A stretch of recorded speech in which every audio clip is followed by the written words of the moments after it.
Je portais sur mon chapeau un ruban « Je veux voter ». Je m'étais en outre spécialisée dans la chirurgie plastique, inconnue jusque-là. On disait de moi que j'étais 2 fois folle, disait Suzanne Noël. C'était une femme libérée, une pionnière, une féministe.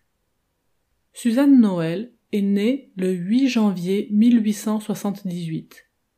Elle commence la médecine en 1905 et travaille en chirurgie maxillofaciale puis en dermatologie. À partir de 1916, elle se forme en technique de chirurgie réparatrice et corrective avec le professeur Maurestin et soigne les gueules cassées, c'est-à-dire les soldats revenant de la Première Guerre mondiale complètement défigurés. Ensemble, ils remodèlent crâne et mâchoire, reconstruisent les muscles, les tendons, les muqueuses, réalisent les premières greffes de peau et redonnent visage humain aux mutilés de la Grande Guerre.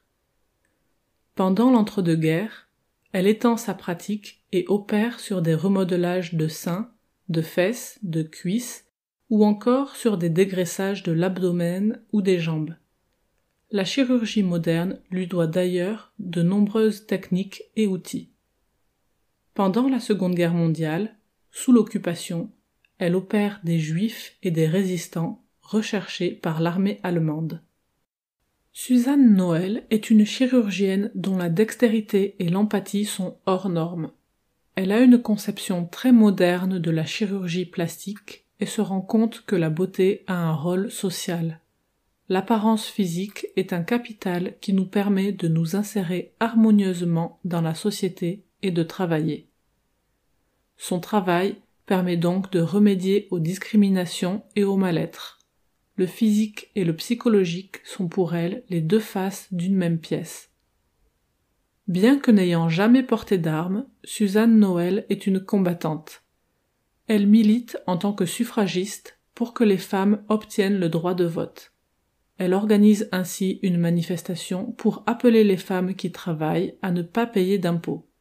Si les femmes n'ont pas les mêmes droits que les hommes, hors de question qu'elles aient les mêmes devoirs.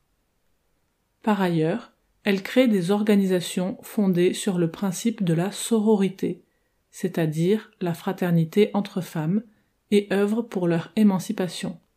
Elle forme ainsi de nombreuses femmes en France et à l'étranger. Suzanne Noël meurt en 1954.